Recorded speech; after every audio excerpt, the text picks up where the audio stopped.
쿠키라는 고양이가 있었어요. 15층에서 떨어져서 응급으로 왔는데요. 처음에는 15층이라는 거에 1차로 놀랐고 엑스레이를 보고 2차로 경악했습니다. 양측 요골, 척골, 팔꿈치 관절, 앞발목 관절이 다 부서지고 탈구가 되었더라고요. 성한 곳이 없는 수준이었어요. 이런 식으로 엘보우 조인트 밑으로 라디우스가 요골, 얼나가 척골인데 이 부분이 골절이 된 거예요. 수술이 급하긴 했지만 수술도 아이 상태가 올라와야 할 수 있거든요. 그래서 처음에는 전신관리를 했고 회복이 되는 게 보여 그때 수술을 진행을 했어요. 수술도 동시에 하기에는 부위가 너무 많아서 3번이나 나눠서 했습니다. 이 친구가 어떻게 됐냐면,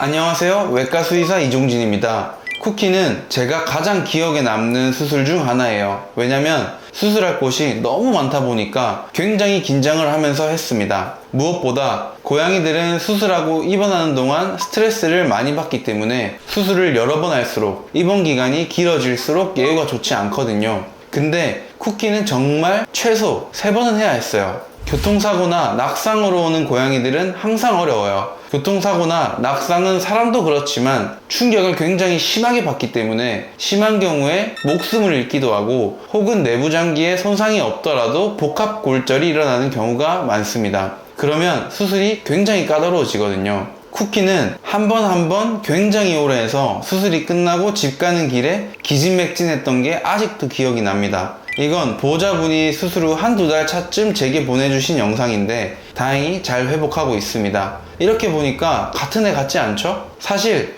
고양이가 수술하러 오면 가장 걱정이 되는 건 아이가 스트레스 받지 않을까 하는 부분이에요. 쿠키도 수술을 3번씩이나 하느라 입원 기간이 길었는데요. 다행히 쿠키는 추루도 잘 먹고 스트레스를 많이 받는 아이는 아니었어요. 고양이들은 예민한 편이라 수술하기 전 아이의 몸 상태가 정말 중요합니다. 그 상태에 따라 회복 속도가 달라지거든요. 그래서 저는 고양이를 수술을 할 때는 가능한 한 번에 끝내 재수술을 안 할 수 있도록 하려고 하는데요. 종종 다른 병원에서 수술을 하고 상태가 안 좋아져 저한테 오는 경우가 있는데요. 이렇게 재수술을 하게 되면 어려움이 굉장히 많습니다. 사실 수술 난이도 자체가 높진 않아도 컨디션이 좋지 않으면 회복하는 과정에서 사망하는 경우도 강아지에 비해 굉장히 높은 편이거든요. 이런 상황이 생기지 않으려면 수술 전에 수의사가 아이의 몸 상태를 정확히 아는 것이 굉장히 중요합니다. 최근에 온 아이 중에 달님이라는 아이가 있는데요. 이 아이는 다른 병원에서 종합검진을 받았는데 요관결석이 보여 상급병원에서 수술 받아야 한다고 해서 왔습니다. 요관결석이 뭐냐면 신장에서 방광으로 가는 통로인 요관, 여기에 생기는 결석을 말합니다. 고양이 경우에는 요관결석처럼 신장에 관련된 수술이 난이도가 가장 높습니다. 왜냐면 신장은 시계 같은 장기라서 한번 손상이 되면 완전 정상으로 돌아오지 않을 수도 있거든요. 그래서 문제가 생기면 바로바로 처치를 해야 합니다. 적절한 치료 시기를 놓치면 큰일 나요. 다행히 달님이는 수술을 받기에 신장 수치가 엄청 높지는 않아서 요관결석 환자치고 컨디션이 괜찮았습니다. 달님이는 요관결석이었는데 요관결석이 생기면 결석이 오줌이 나오는 요관을 맞게 되면서 소변이 신장에 고이게 됩니다. 이걸 수신증이라고 하는데요. 보통 수신증이 생기면 신장 수치가 상승하고 식욕 저하, 구토 증상이 일어나게 됩니다. 고양이 요관은 0.4에서 0.7mm 한 이 정도?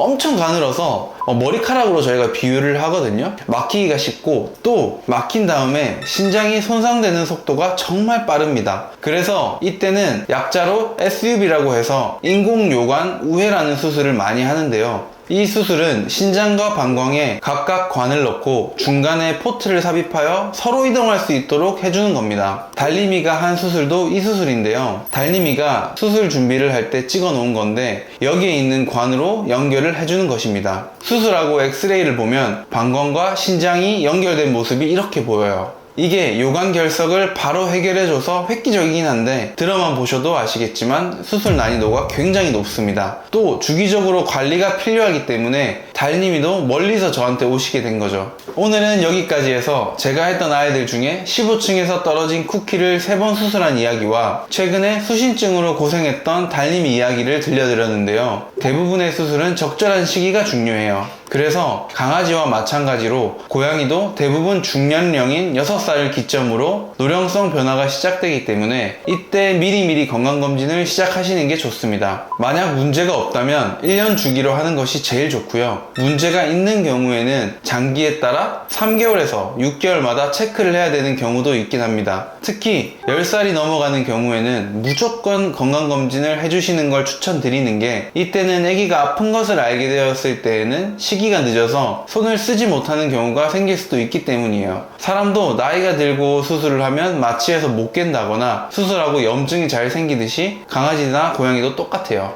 특히 간이나 신장에 문제가 있는 아이들은 마취제가 대사가 잘 안 돼서 수술이 잘 되어도 회복하는 과정에서 사망할 수가 있기 때문에 이 부분에 대해 보호자님께도 위험성을 고지드리고 수술 후 회복에도 저희가 더 신경을 많이 쓰고 있어요. 오늘도 영상을 봐주셔서 감사하고요. 다음 주에 또 만나요.